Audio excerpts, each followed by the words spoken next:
క్రీస్తునామ అందరికీ వందనాలు, శుభాలు తెలియజేస్తున్నామని అందరూ బాగున్నారా? ప్రభు ఇచ్చిన కృపను బట్టి, దేవుడు ఇచ్చినటువంటి ఈ శ్రేష్టమైన అవకాశం బట్టి దేవుడికి మహిమ కలుగుగాక.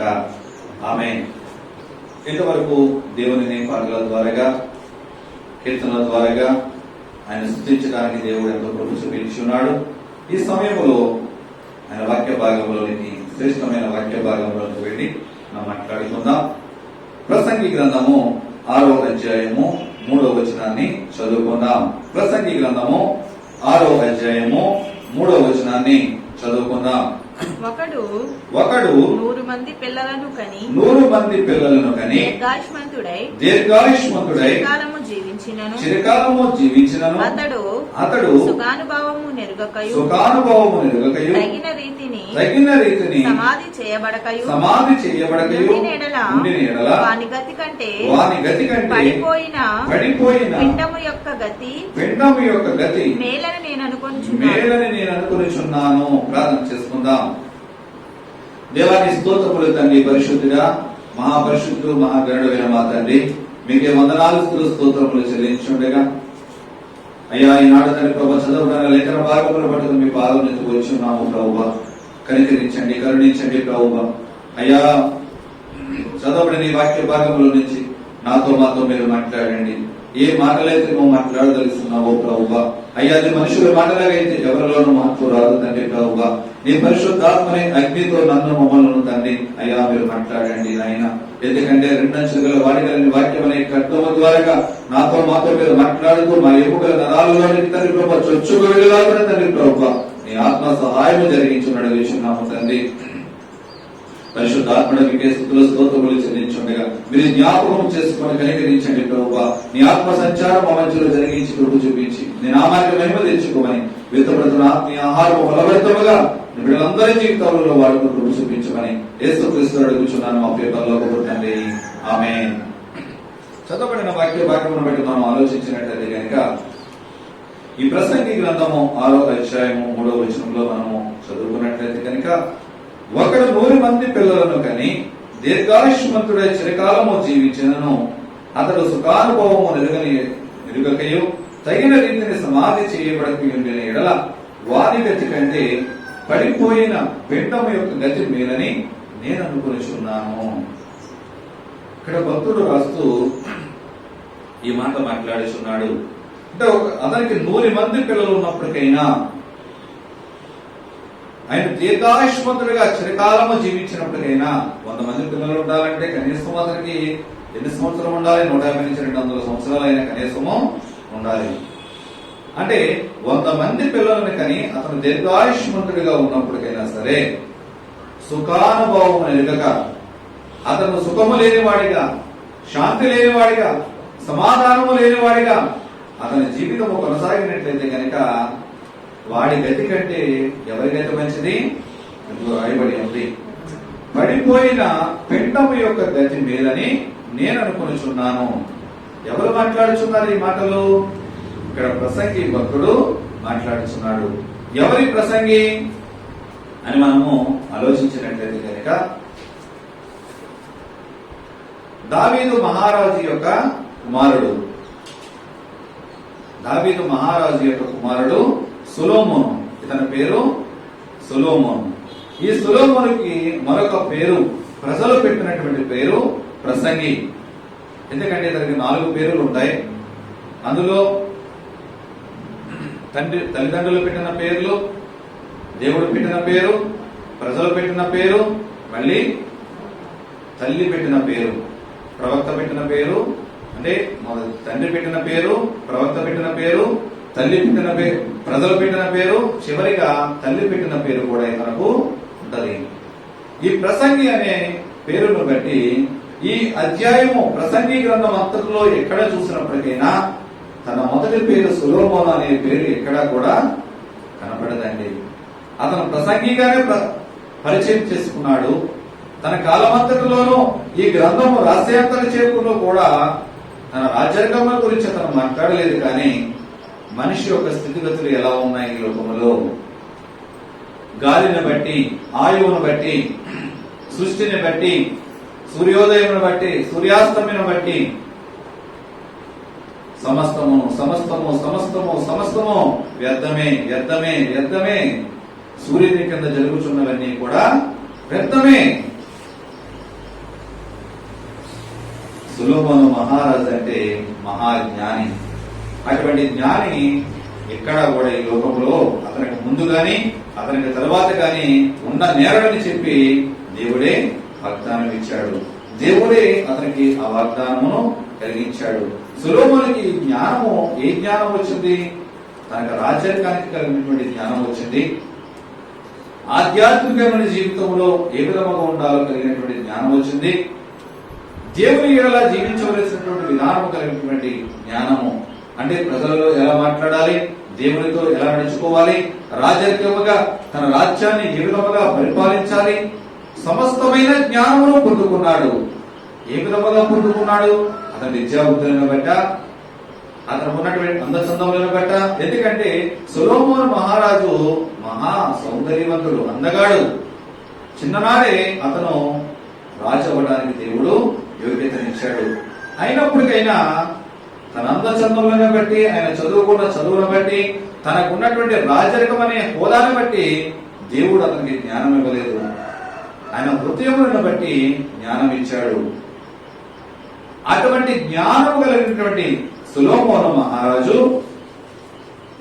ఈ ప్రసంగిగా మార్చబడి రాయించున్నటువంటి ఈ లేఖనాలు, ఈ ప్రసంగి గ్రంథము దేని గురించి రాస్తున్నాడు అంటే కనుక తన జీవితంలో కలిగినటువంటి అనుభవాలను బట్టి, తన జీవితంలో ఆయన పొందుకున్నటువంటి అనుభవాలు, ఆయన నడిచినటువంటి మార్గము ఏ విధముగా ఉన్నదో, ఆయన నడిచినటువంటి మార్గాలను అనుగుణంగా తీసుకుని ఆయన ఎక్కడ ప్రారంభించాడు, ఈ లోకములో జీవించినంత కాలము, ఆయన ప్రజెంట్ ఉన్నంత కాలము ఏ ఏ కార్యాలు చేశాడు, ఎవరి కొరకు జీవించాడు, ఏమి సంపాదించాడు, తన బ్రతికున్నటువంటి జీవితంలో ఎంతమందినో చూస్తుండొచ్చు. ఆయన చేసిన కార్యాలు కూడా అనేకమైనవి ఆయనకు గుర్తుంచుకుని ఆయన ఏమైనా మేలులు పొందుకున్నాడా లేకపోతే పొందుకోలేకున్నాడా అనే విషయాలను గురించి ఈ ప్రసంగి గ్రంథము ఆయన రాసి ఉన్నాడు. ఈనాడు లోకంలో ఉన్నటువంటి నీవు నేను కూడా మన జీవితాన్ని బట్టి ఎవరికి వారిగా, కొందరు చూడండి చాలా మంది డైరీ రాసుకుంటూ ఉంటారు. పిల్లలు చిన్నప్పటి నుంచి కూడా కొందరు డైరీ రాసుకుంటూ ఉంటారు. కొందరు అంటే వెనక కూడా కొంతమంది డైరీ రాసుకుంటూ ఉండేవారు. దేని కొరకు అంటే కనుక తన జీవితంలో ఏ ఏ కార్యాలు జరిగినాయి, ఒకవేళ చిన్ననాటి నుంచి రాసుకోకపోయినప్పటికైనా కొద్దిగా పెద్దగిన తర్వాత తన జీవిత అనుభవాల గురించి కొందరు రాసుకుంటూ ఉంటారు. క్రైస్తవులుగా ఒకవేళ అన్య జనాంగముగా ఉంటూ క్రైస్తవులుగా మార్చబడిన వారైతే తన పాత జీవితమును జ్ఞాపకం చేసుకుంటూ తన మార్పు చెందిన జీవితం గురించి సాక్ష్యమును ఒక పుస్తకములో రాసుకుంటూ ఉంటారు. నీ జీవితమును వెనక్కి తిరిగి చూసిన తర్వాత నీ జీవిత కాలం అంతలో నీవు ఏమి సంపాదించుకున్నావు? ప్రతి ఒక్కరము కూడా మనం అనుకుంటూ ఉంటాం, నేను అది చేసేయాలనుకుంటున్నాను, ఇది చేసేయాలనుకుంటున్నాను. తెల్లారేటప్పటికీ ఏమైనప్పటికైనా ఉన్నతమైన స్థితిలో నేను వెళ్ళిపోవాలి. రాత్రి పడుకునేటప్పుడు అనేక మంది కడుతూ ఉంటారు మేడలు. ఏ మేడలు? గాలి మేడలు కడుతూ ఉంటారు. ఎక్కడెక్కడో శిఖరాగ్రాకి ఎదిగిపోతున్నట్లుగా, లేకపోతే విమానాల్లో ప్రయాణం వెళ్తున్నట్లుగా, లేకపోతే పెద్ద పెద్ద బిల్డింగుల్లో నివాసం ఉంటున్నట్లుగా అనేకమైన కళలు కంటూ ఉంటారు. ఆ కళలు దేని ద్వారా వచ్చినాయి? మన ఆలోచన ద్వారాగా, మన తలంపులను, మన హృదయము ఏదైతే ఆలోచిస్తుందో, మన హృదయంలో ఏదైతే ఉందో, మన ఆలోచనలో ఏదైతే ఉందో అదే కళల రూపంలో కూడా రావడానికి అవకాశం ఉంది. కానీ ప్రసంగి ఇక్కడ రాస్తూ దేని కొరకు రాస్తున్నాడు అంటే తన జీవితంలో ఉన్నటువంటి అనుభవాలను ఆయన జ్ఞాపకం చేసుకుంటూ ఉన్నాడు. తన జీవితంలో జరిగినటువంటి సంఘటనలను ఆయన జ్ఞాపకం చేసుకుంటూ ఉన్నాడు. ఏమి జరిగినాయి ఆయన జీవితాల్లో అని మనం ఆలోచించినట్లయితే కనుక ఈ ప్రసంగికి సొలొమోనుగా ఆయన ఉన్నంత కాలంలోనూ కూడా అతనికి 700 మంది భార్యలు. ఎంతమంది అండి? 700 మంది భార్యలు, 300 మంది ఉపపత్నులు. మొత్తం ఎంతమంది అయ్యారు? 1000 మంది అయ్యారు. అంటే పాత నిబంధన కాలంలో బహుభార్యలు ఉండటము ఉండేది. కానీ ఎంతమంది అధికముగా పిల్లలుంటే అంత అధికముగా ఆశీర్వాదింపబడినట్లుగా వారు ఎంచుకునేవారు. అంటే ఒక బిడ్డలకు ఒక భార్యాభర్తకు ఎంతమంది పిల్లలు ఉంటే వాళ్ళంతగా ఆశీర్వదింపబడ్డారు. ఈనాడు కాలంలో ఒక బిడ్డ ఉన్న ఆశీర్వాదం అనుకుంటున్నారు. ఎందుకంటే ఒక బిడ్డ కన్నా ఎక్కువ ఉంటే మేము పెంచలేము బాబా, ఎవరు పెంచుతారు, లేకపోతే ఆస్తి చీలిపోతేమో. ఒకవేళ నువ్వు నిజంగా ఆశీర్వదింపబడ్డావని చెప్పి ఆలోచన తలంపులు నీకు ఉంటే ఈనాడు కూడా బిడ్డలని ఆశీర్వాదకరంగా చూసుకోవచ్చు. కానీ ఈ రోజు యొక్క జనులటి ఆలోచన, కానీ పాత నిబంధన కాలంలో 700 మంది భార్యలు ఉండి 300 మంది ఉపపత్నులు ఉంటే ఎంతమంది పిల్లలు ఉంటారు సొలొమోనుకి? ఈ ప్రసంగిగా ఉన్నటువంటి సొలొమోనుకి ఎంతమంది పిల్లలు ఉంటారు? ఆ లెక్క అనేది మనకు తెలియబడలేదు. ఎందుకంటే గ్రంథంలో ఆ లెక్క రాయబడలేదు. కనీసం మనిషికి ఒక్కరు చేసుకున్న 1000 మందికి 1000 మంది పిల్లలు అంటే 1000 మంది అంటే 700 మంది భార్యలు, 300 మంది ఉపపత్నులు అంటే అతని యొక్క సంతానము ఎన్ని వందలుగా అతని సంతానం ఉన్నదో మనము ఆలోచించగలగాలి. ఆయన అదే మాట్లాడుతున్నాడు. అంటే ఎంతమంది పిల్లలు ఉన్నప్పటికైనా, ఇన్ని ఆశీర్వాదాలు పొందుకున్నప్పటికైనా తన మరణ దినములు కనుక సక్రమముగా లేకపోతే వాడి గతి కంటే ఎవరి గతి మేలు? పడిపోయిన యొక్క పిండము యొక్క గతి మేలని నేను అనుకునుచున్నాను అని చెప్పి మాట్లాడుచున్నాడు. అంటే ఎంతమంది పిల్లలు ఉన్నప్పటికైనా ఆయన జీవితాల్లో ఏం కలగలేదు. ఆయనకి ఏం కలగలేదండి? సంతోషం లేదు. అదేంటండి, నేను పెళ్ళైతే నా భార్యతోని సంతోషంగా ఎందుకున్నాను, నాకు పిల్లలు పుడితే నా భార్య పిల్లలతో చాలా సంతోషంగా ఉంటాను అని అనుకోవచ్చు. కానీ ఇంతమంది భార్యలు ఉండి అంతమంది పిల్లలు ఉన్నప్పటికైనా ఈ ప్రసంగికి మాత్రం ఏమీ లేదంట, సంతోషము లేదు, సుఖానుభవం లేదు అని ఇక్కడ మాట్లాడుతూ ఉన్నాడు. అయితే బైబిల్ గ్రంథంలో ఆహాబు అనే రాజును మనం చూసినట్లయితే కనుక ఆహాబు రాజుకి ఎంతమంది పిల్లలు అంటే కనుక 70 మంది కుమారులు ఉన్నారు. కుమార్తెలు కూడా ఉన్నారు, కానీ కుమార్తెల లెక్క మనకు బైబిల్ గ్రంథంలో వ్రాయబడలేదు. 70 మంది కుమారులు ఉన్నారు. కానీ ఆహాబు యొక్క జీవితము ఏ విధముగా కొనసాగింది, అతని మరణ దినము ఏ విధముగా ఉన్నది? ఎందుకంటే ఇక్కడ రాయబడిన వాక్యములో సుఖానుభవం ఎదుగగా తగిన రీతిని సమాధి చేయబడక నుండిన ఎడలా, నువ్వు అతను ఎంత ఆస్తిపరుడైనా ఉండొచ్చు, ఎంత ఆశీర్వదింపబడిన వాడైనా ఉండొచ్చు, ఇతని బిడ్డలను బట్టి అతను ఉన్నటువంటి ఆహాబు అంటే అతను కూడా ఒక రాజుగా ఆయన ఆశీర్వదింపబడిన విధానాన్ని బట్టి అతను ఉన్నతమైన స్థితిలో ఉండొచ్చు. ప్రజల లెక్కలలోనూ దేవుని లెక్కలలోనూ ఆశీర్వాదానికి గుర్తుగా అనేక మంది బిడ్డల గలవాడిగా ఆయన ఆశీర్వదింపబడ్డాడు. కానీ ఆయన జీవితంలో తృప్తి లేదు. ఆయన మరణములో కూడా శపితమైన మరణము ఆయన పొందుకున్నాడు. రాజుల రెండవ గ్రంథము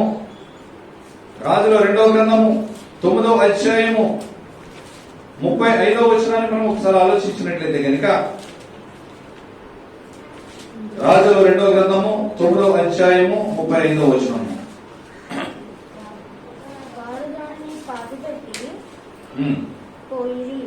అయితే దాని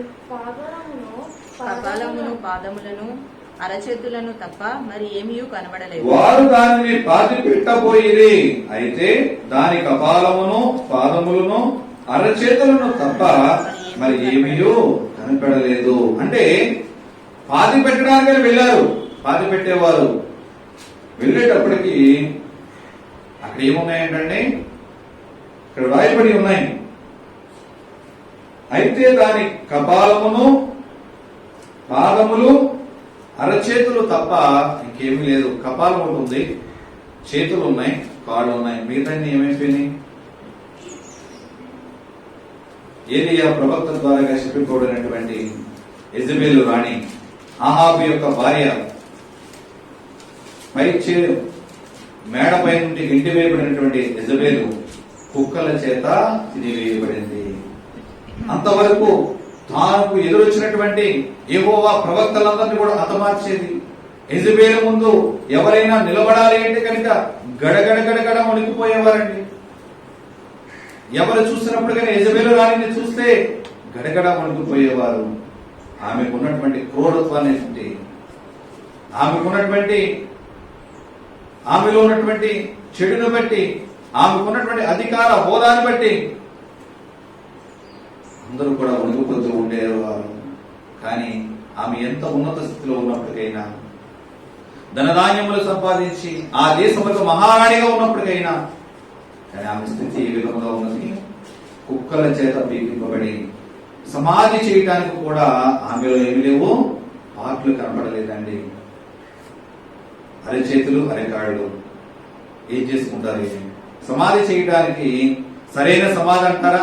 కొందరు చూడండి, యాక్సిడెంట్లో లేకపోతే బాంబు బ్లాస్ట్లో వెళ్ళిపోతూ ఉంటారు. ఏ దొరక వాళ్ళకి ముక్కలు కూడా దొరకవు. అక్కడ ముక్క కొద్ది ముక్కలు ఏరి ఏం చేస్తుంటారు? సమాధి చేస్తూ ఉంటారు. ఏమి ప్రయోజనము? ఎంతుండి ఏమి ప్రయోజనము? ఏమీ ప్రయోజనం లేదు. సరైన సమాధి కార్యక్రమం వారికి జరగలేదు. సమాధి కార్యక్రమం జరగక ఉండిన వాడి గతి పడిపోయిన పిండము గతి కంటే పడిపోయిన పిండం యొక్క గతి మేలని చెప్పి ప్రసంగి మాట్లాడుచున్నాడు. ఇదే ప్రసంగి గ్రంథంలో 6వ అధ్యాయం 2వ వచనాన్ని ఒకసారి మనం చదువుకుందాం.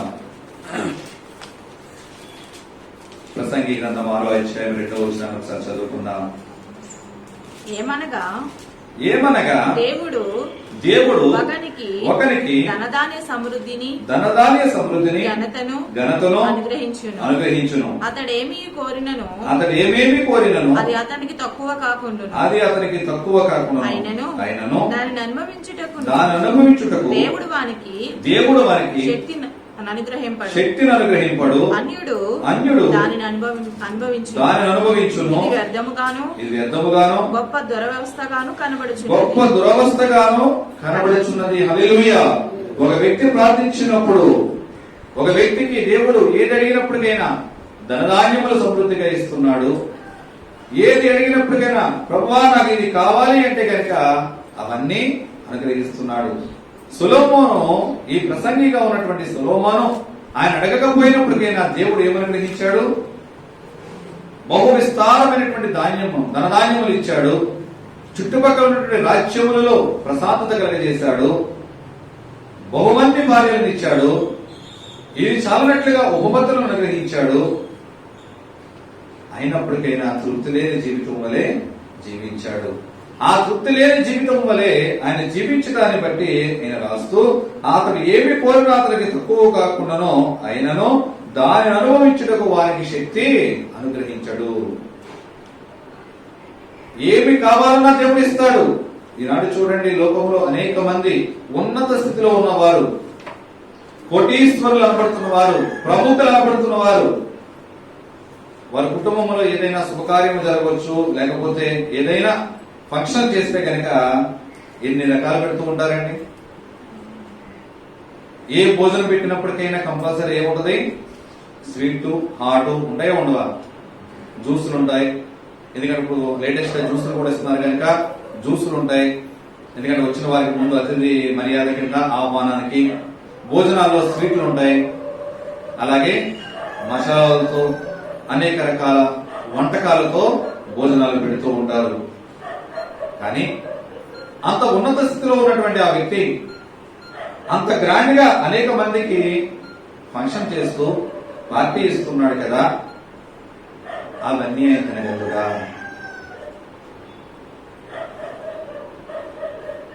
ఎందుకంటే అతడు ఎంత ఉన్నత స్థితికి వెళ్ళినప్పటికైనా, ఎంత సంపాదించినప్పటికైనా అతనిలో తృప్తి లేని జీవితము, అతనిలో మనశ్శాంతి లేని జీవితముతో దేవుడు ఆయనకి ఏమి అడిగినా ఇచ్చాడు, ఏమి కావాలన్నా ఇచ్చాడు. కానీ అతను అనుభవించడానికి మాత్రం అవకాశము ఇవ్వలేదు. ఈనాడు అనేక మంది చూడండి, షుగర్లతో, బీపీలతో, అనేక వ్యాధులతో అనేక మంది కోకొల్లులుగా జనులు ఉంటున్నారు. అంత యోగ్యుడైనటువంటి, అంత గనుడుగా, కోటీశ్వరుడుగా పిలువబడినటువంటి ఉన్నత స్థితిలో ఉన్నటువంటి వ్యక్తి అంత ఘనమైన పార్టీ ఇస్తూ ఆయన స్వీట్ తినడానికి అవకాశం లేదు. స్వీట్ తింటే మళ్ళీ ఏం చేసుకోవాలి? ఇన్సులిన్ చేసుకోవాలి. మసాలాలు తింటాక లేదు, మసాలా తింటే గ్యాస్ ట్రబుల్. బలమైన ఫుడ్, అధికమైన మాంసాహారాలు తింటాక లేదు, కొలెస్ట్రాల్ పెరిగిపోతాయి. ఎన్ని వ్యాధులతో దేవుడు కట్టడి చేశాడండి. ఏమైనా ఇస్తాడు, కానీ తినడానికి మాత్రము నోచుకోలేకపోతున్నాడు. జీవించడానికి అవకాశం ఇచ్చాడు, కానీ తినడానికి అవకాశము లేదు. సొలొమోను తన జీవితాల్లో ఉన్నటువంటి అనుభవాలన్నీ కూడా నెమరు వేసుకుంటూ రాస్తున్నాడు. సూర్యుడి కింద ఉన్నటువంటి దురవస్థ ఒకటి నాకు కనబడుచున్నది. సూర్యుడి కింద దురవస్థ ఒకటి నాకు కనబడుచున్నది. ఏమిటంటే మనుషులలో జరుగుతున్నటువంటి కార్యములు నేను చూస్తున్నాను. అతని జీవితంలో ఎన్ని వందల మంది పిల్లలు ఉన్నప్పటికైనా సంతృప్తికరం లేనటువంటి జీవితంలోనే సొలొమోను ఇక్కడ జీవించినట్టుగా మనకి కనబడుతూ ఉంది. అయితే మెతూషెల దీర్ఘకాలము జీవించాడు. ఒకవేళ మెతూషెల వలె ఒకవేళ నీవు నేను దీర్ఘకాలము జీవించి ఉండొచ్చు. ఎందుకంటే ఈనాడు జీవితం చూసుకుంటే 40-50 సంవత్సరాలు అంతకుమించి ఎక్కడో కొద్దిగా ఉంటున్నారు. యావరేజ్ గా చూసుకుంటే మాత్రము మనిషి యొక్క జీవనం యొక్క పరిమాణము తగ్గిపోయింది. కానీ మెతూషెల ఎన్ని సంవత్సరాలు బతికాడు? 969 సంవత్సరాలు. బైబిల్ గ్రంథం అంతటిలోనూ కూడా అతని అత్యధికమైన జీవితము గడిపినటువంటి భక్తుడు. 969 సంవత్సరాలు సుదీర్ఘ కాలము అతను జీవించాడు. జీవించినటువంటి మెతూషెల లాగా నువ్వు బ్రతికినప్పటికైనా, సుదీర్ఘ కాలము జీవించినప్పటికైనా, నీ బ్రతుకులో మనశ్శాంతి లేకపోతే, నీ బ్రతుకులో సమాధానం లేకపోతే కనుక నువ్వు ఎన్ని సంవత్సరాలు బ్రతుకున్నప్పటికైనా ఆ బ్రతుకు వ్యర్థమే. అదే మాట్లాడుచున్నాడండి. సరిచేయి, అదే మాట్లాడుచున్నాడు. నువ్వు సూర్యుని కింద ఉన్న దురవస్థను నేను చూచుచున్నాను. ఏమిటి ఆ దురవస్థ? మనుషుని జీవితంలో కలిగేటువంటి అవస్థను నేను చూచుచున్నాను. అదే మాట్లాడుచున్నాడండి. ఎందుకంటే ఇర్మియా భక్తుడు మాట్లాడతాడు కదా. ఇర్మియా గ్రంథము 22వ అధ్యాయము, ఇర్మియా గ్రంథము 22వ అధ్యాయము 19వ వచనాన్ని చదువుకుందాం.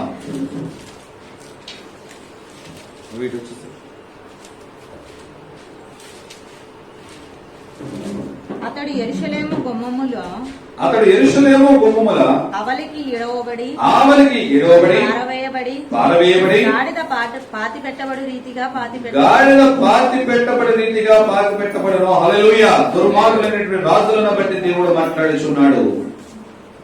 అతడు ఎక్కడికి ఈడ్చివేయబడ్డాడండి?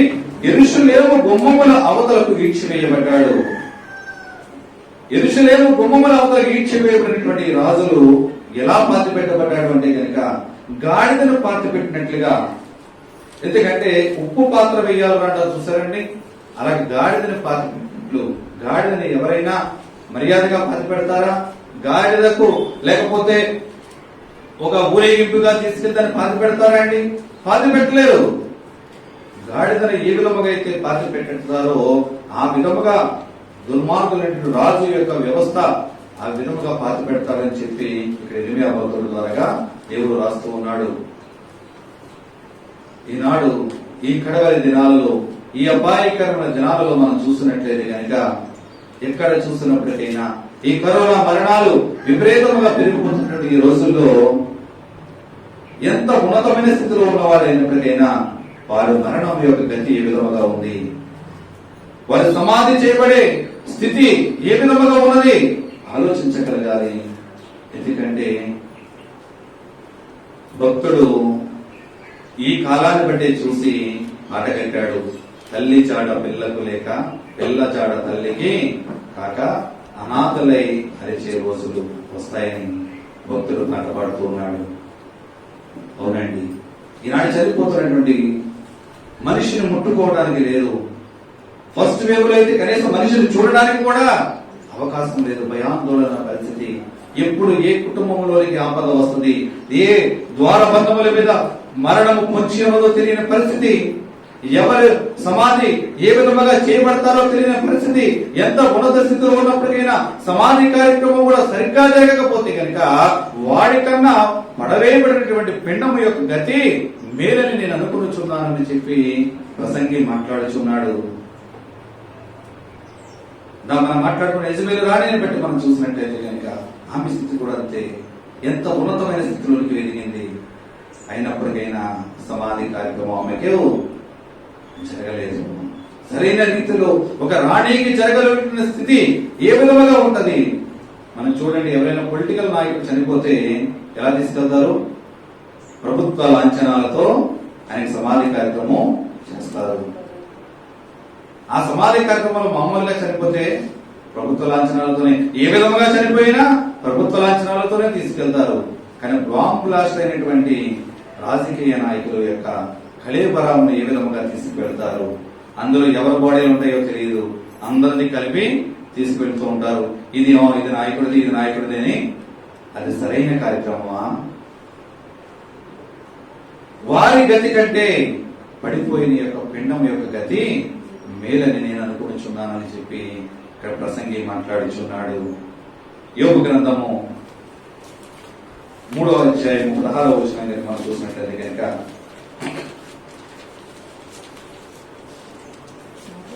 యోబు గ్రంథము 3వ అధ్యాయం 16వ వచనం. అకాల సంభవమై కంటబడక ఉన్న పిండము వంటి వాడనై లేకపోయి ఉండును. 3:16 అకాల సంభవమైన కంటబడక ఉన్న పిండము వంటి వాడనై లేకపోయి ఉండును. వెలుగు చూడని బిడ్డవలే లేకపోయి ఉండును. యోబు భక్తుడు తన పుట్టిన దినమును శపించుకుంటూ మాట్లాడుచున్నాడు. ఎందుకంటే ఒక వ్యక్తి మెతుషుల వలె ఒకవేళ దీర్ఘకాలం ఆయన జీవించినప్పటికైనా అతనిని దేవుడిని ఎరగక అతడు భ్రష్టుడిగా చనిపోతే, అతని సమాధి కార్యక్రమం సక్రమంగా జరగకపోతే అతని ఈ లోకములో సుదీర్ఘ కాలం ఉండి తీర్పులోకి వెళ్తాడు. ఒకవేళ గర్భము దాల్చినటువంటి పిండము ఒకవేళ పడిపోతే గనక, అభాషలు జరిగి ఉంటే గనక, పడిపోయినటువంటి ఆ పిండము యొక్క గతి ఈ లోకపు వెలుగు చూడకుండా అది వెళ్ళిపోయింది కనుక అది దేవుని దృష్టిలో ఏ విధముగా ఉంటది అంటే, వెలుగు చూడనటువంటి చీకటిలో ఉన్నటువంటి పిండము గతి ఏ విధముగా ఉంది? దేవుని లెక్కలోనే రాయబడలేదు. కానీ సుదీర్ఘ కాలము జీవించినటువంటి ఒక ఉన్నతమైన లోకమనేటువంటి ఉన్నతమైన స్థితిలో ఒక ధనవంతుడుగా, ఒక యోగ్యుడిగా ఉన్నటువంటి మనిషి యొక్క జీవితము చీకటి బ్రతుకుల్లో అతను చనిపోతే కనుక దేవుని యొక్క తీర్పులో నిలబడక తప్పదు అని చెప్పి బైబిల్ గ్రంథం తెలియజేస్తుంది. యోబు అదే మాట్లాడుకుంటున్నాడు. నా తల్లి గర్భము నుంచి నేను దిగంబరిగానే వచ్చిందని, నేను దిగంబరిగానే తిరిగి వెళ్ళేదను. యెహోవా ఇచ్చిన యెహోవా తీసుకునేను, దేవుని నామమునకు స్తుతి కలుగును గాక అని మాట్లాడాడే తప్ప ఈ పోయిన యావదాస్తిని బట్టి దేవుని ఒక్క మాట కూడా ఆయన పల్లెత్తి మాట కూడా దేవుడు దూషించలేదండి. తన శరీరము కుళ్ళిపోయినప్పటికైనా సరే, బలమైన గాయములతో ఆయన గాయపరచబడినప్పటికైనా సరే దేవుని పల్లెత్తి మాట కూడా ఆయన గాయపరచలేదు. ఎందుకంటే ఒకవేళ దేవునికి ఆయాసకరమైన పనులు నేను ఎక్కడన్నా చేసి ఉన్నానేమో, స్నేహితులతో మాట్లాడుచున్నాడు, నన్ను బట్టి దేవుని దగ్గర విచారణ చేయండి, దేవుని దగ్గర ఒకవేళ నేను ఆయాసకరమైన పనులు చేసి ఉన్నానేమో, దేవునికి దుఃఖం కలిగించే పనులు చేసి ఉన్నానేమో, ఈనాడు నీవు నేను అడగగలుగుతున్నామా? దేవుని యొక్క సమాధానం నీకు నాకు వస్తుందా? దేవుడు నీతో నాతో మాట్లాడుచున్నాడా? మాట్లాడచట్లేదంటే కనుక నీకు ఆయనకు ఉన్నటువంటి అడ్డుబండలు ఇంకా తొలగింపబడలేదు. ఇక్కడ ప్రసంగి ద్వారా అదే మాట్లాడుచున్నాడు.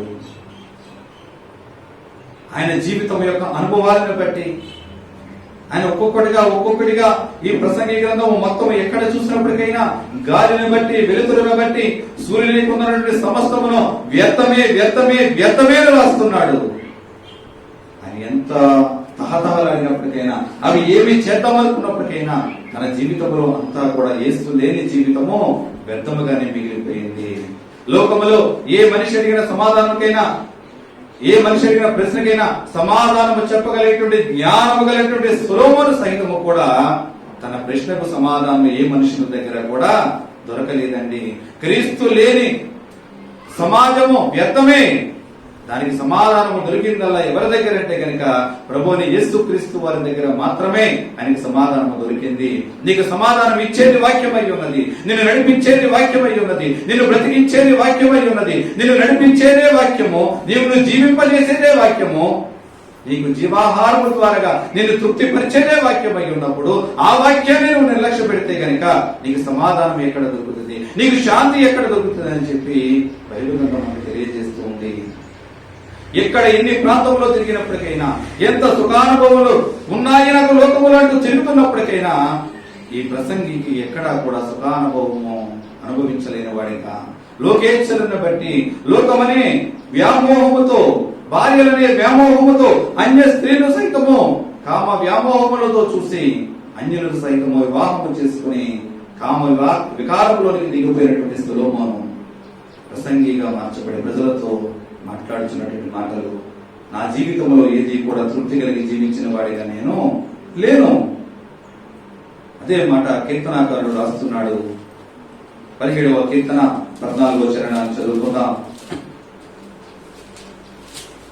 లోకుల చేతిలో నుండి నా జీవిత కాలములోనే, ఈ జీవిత కాలములోనే తమ పాలు పొందిన ఈ లోకుల చేతిలో నుండి, తమ పాలు పొందిన ఈ లోకుల చేతిలో నుండి హస్తబలము చేత నీ హస్తబలము చేత నన్ను రక్షింపుము. నీవు నా దానములతో, నీవు నీ దానములతో, నీవు నీ దానములతో వారి కడుపు నింపుచున్నావు, వారి కడుపు నింపుచున్నావు. వారి కుమారులు కలిగి తృప్తి నొందుదురు. తమ ఆస్తిని పిల్లలకు విడిచిపెట్టుదురు. తమ పిల్లలకు విడిచిపెట్టుదురు. హల్లెలూయా.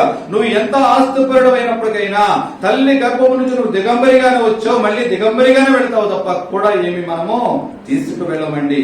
నీ వెనకమాల ఉన్నటువంటి ఆస్తి ఎవరు తీసుకుంటారు? నీ వారసులు ఎవరైనా ఉంటే వారు తీసుకుంటారు. నువ్వు బతికొండగా 12 అన్నం నీకు పెట్టి ఉండరు, కానీ ఆస్తులుగా మాత్రము కంపల్సరీ ఎక్కడున్నప్పటికైనా వస్తారు. నా తండ్రి ఆస్తి మీద నాకు హక్కు ఉంది, నా తల్లి ఆస్తి మీద నాకు హక్కు ఉంది, కానీ బ్రతికొండగా మాత్రం తల్లిదండ్రులు ఈనాడు బిడ్డలకు అవసరం లేదండి, కానీ ఆస్తులు పంచుకుంటాక మాత్రం వస్తూ ఉంటారు.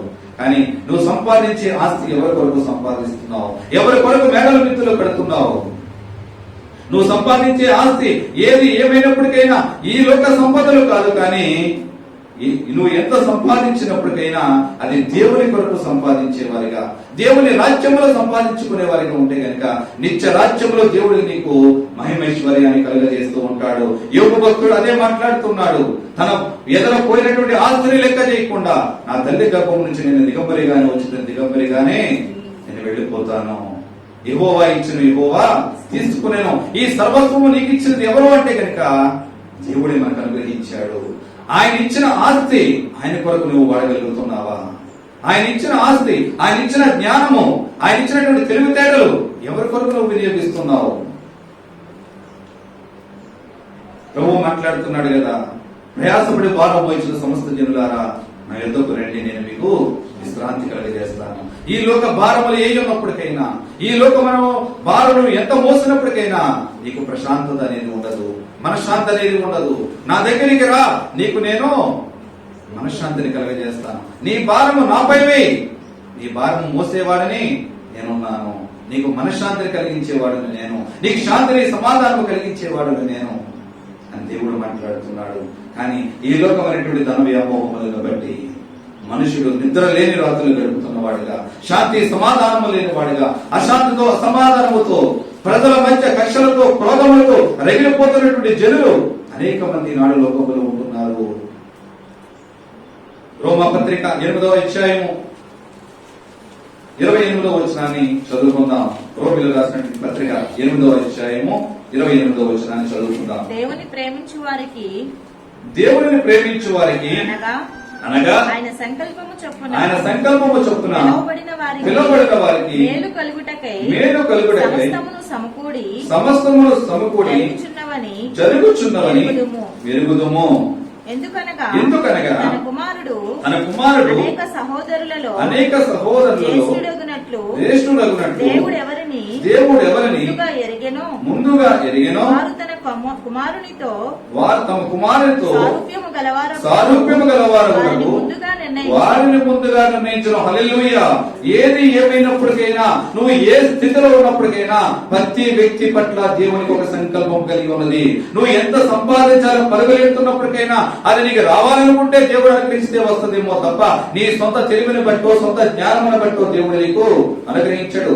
మనిషి యొక్క ప్రతి ఆశను దేవుడు నెరవేరుస్తూ ఉంటాడు, కానీ దాన్ని అనుభవించే శక్తిని మాత్రం నీకు ఇవ్వడు. దాన్ని అనుభవించే అవకాశమును మాత్రం నీకు దేవుడు ఇవ్వడండి. నీకు ఎంత ఉన్నప్పటికైనా సంతృప్తికరంగా తినడానికి లేని జీవితము, సంతృప్తికరంగా తినడానికి లేనటువంటి ఆస్తిపాస్తులు, ఏమి యోగ్యత, ఎవరికి ఉపయోగం అది? నీ ఆస్తిని బట్టి నువ్వు సంతృప్తికరంగా జీవించట్లేదు, నీ అంతస్తుని బట్టి నువ్వు ఆనందంగా గడపట్లేదు, నీకున్న దాంట్లో నువ్వు సంతృప్తికరంగా భుజించలేనటువంటి స్థితి. ఎందుకు వచ్చినటువంటి ఆస్తిపాస్తులు? అదే మాట్లాడుచున్నాడు. ప్రతి వ్యక్తిని బట్టి కూడా దేవుడు తన సంకల్పము చొప్పున ముందే ప్రతి వ్యక్తిని బట్టి ఆయన నిర్ణయించగలుగుతున్నాడు అని చెప్పి మాట్లాడుచున్నాడు. ఎందుకంటే ధనము ప్రతి విషయమును గురించి కూడా కీడును తలపెడుతుందండి. మత్తయి సువార్త 6:19 రాయబడుతుంది కదా, కీడునకు మూలము ధనమే. కీడునకు మూలము ధనమే.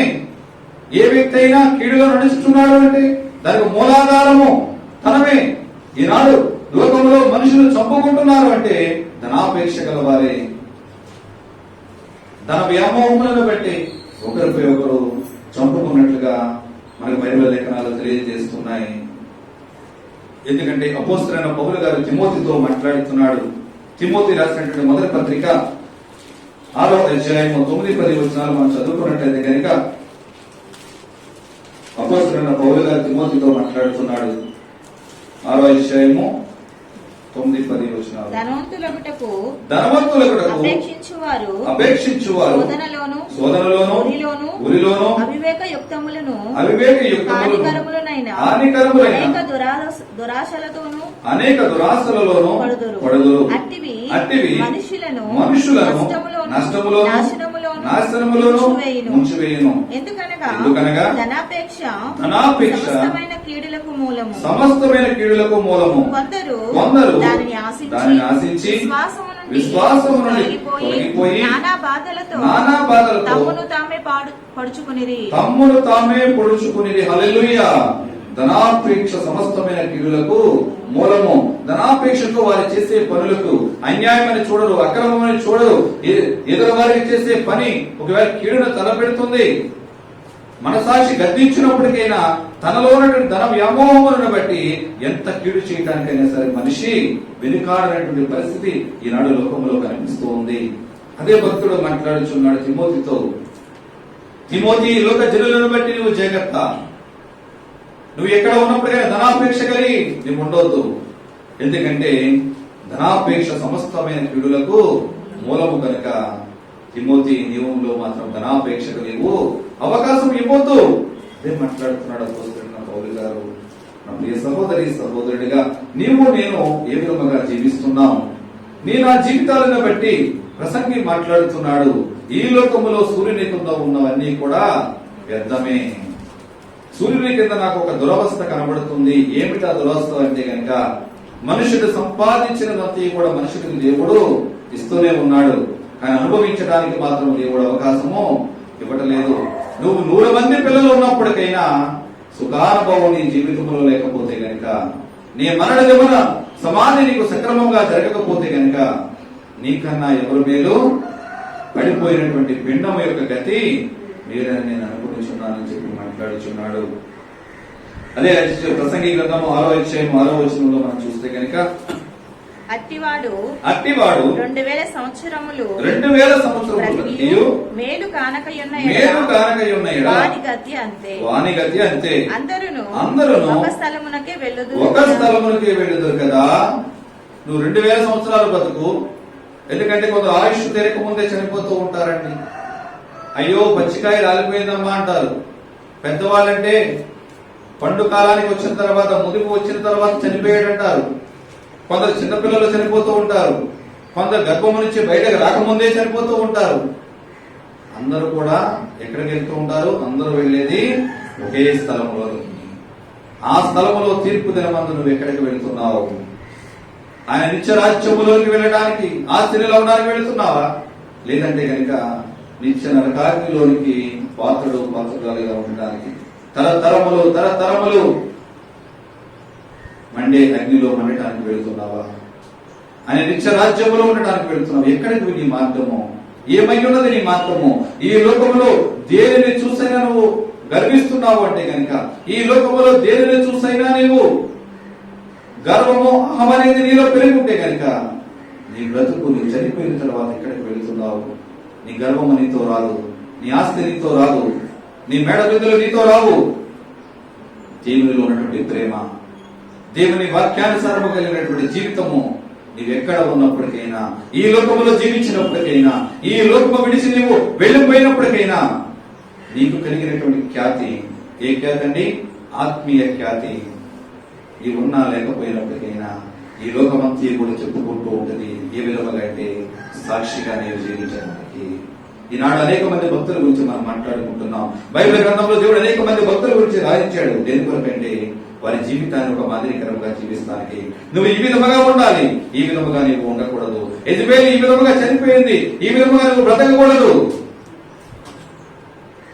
ఎస్తేరు తన కుటుంబాన్ని కట్టుకుంది, ఈ విధముగా నీవు బ్రతుకు అంటే ఒక వ్యక్తి విధంగా ఇలా బ్రతకాలని, ఒక వ్యక్తి విధంగా ఈ విధంగా బ్రతకకూడదని చెప్పి దేవుడు అనేక మంది భక్తులను మన మధ్యలో పెట్టాడు. దేని కొరకు అంటే కనుక ఆ సాక్ష్యములు ఈనాటికి కూడా మన మధ్యలో ఉన్నాయి. నీ నా సాక్ష్యం ఏ విలువగా ఉన్నది?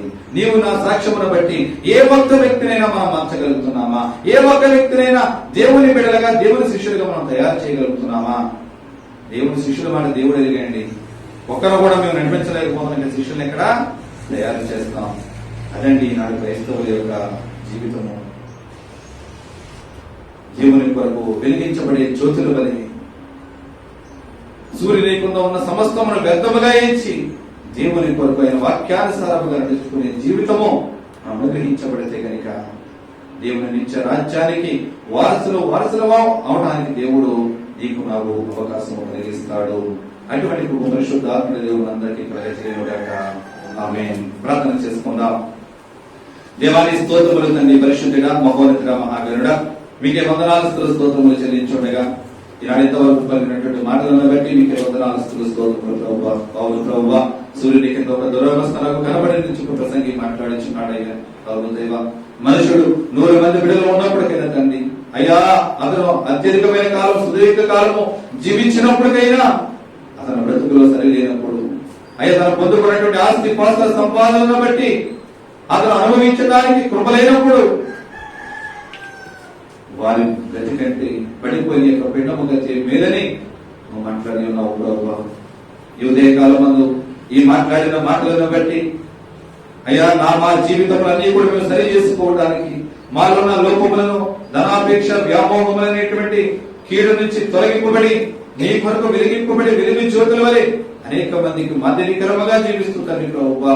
అయ్యా నీ సాక్షులుగా ఉండే బిడ్డలుగా, నీ నిత్య రాజ్యానికి వారసులయ్యే బిడ్డలుగా నన్ను మమ్మల్ని మీరు వాడుకుంటూ చూపించి నీ నామాన్ని మేము తెచ్చుకోమని, విత్తబడిన ఆత్మీయ ఆహారం ఫలవంతమైన బిడ్డల జీవితంలో కార్యములు జరిగించమని యేసుక్రీస్తు అడుగుచున్నాను మా ప్రియలో తండ్రి. ఆమేన్. ఆమేన్. వందనాలండి.